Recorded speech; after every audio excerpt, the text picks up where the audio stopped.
So Black Mesa has been out for a little while now, and one of the major complaints I had about the game right when it came out has finally been fixed. We have finally gotten a large content update into the game, which is version 0.2 of Black Mesa. Now this not only improves the multiplayer, but adds a few features, one in particular that I have been waiting for since the game's launch. What is it? Well, you'll have to find out.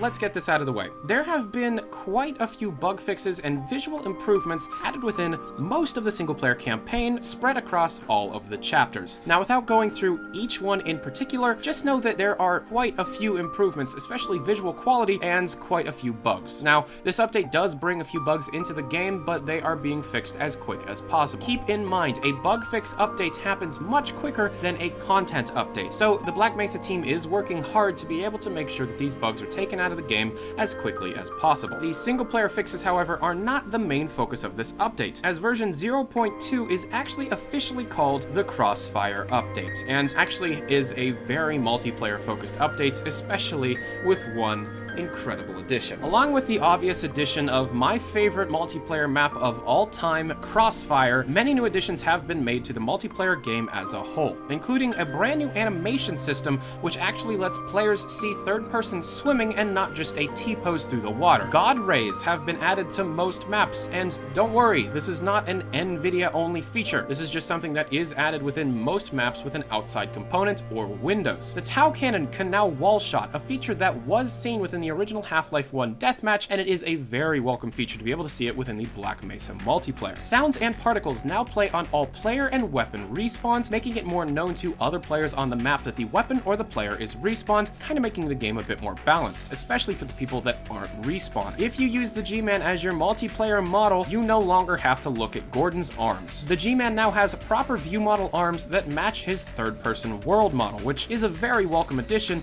especially since it works on all weapons.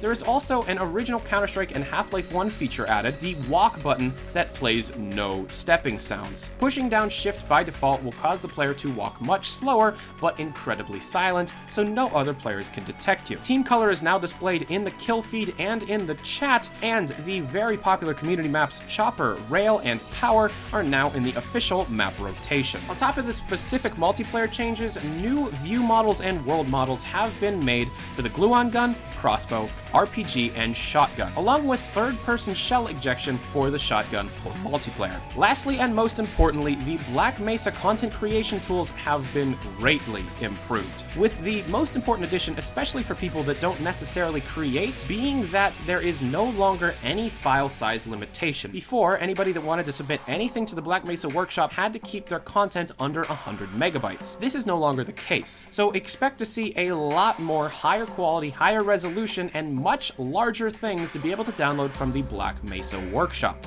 Of course, if you do create content, know that the content creation tools are heavily updated and that there is no file size limit. So if you want to create an entire mod's worth of map, then you can and submit it to the workshop, which is very exciting for me because I love playing the custom maps for Black Mesa. But anyways, that was all the information I had about this new Black Mesa Crossfire update. If you like this video, hit the like button. If you dislike this video, hit the dislike button. If you have more complaints or compliments for me, leave them down in the comment section below. And if you want to support this video, I am running a Patreon campaign, which you can support.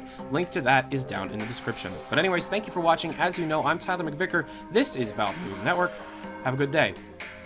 Adios.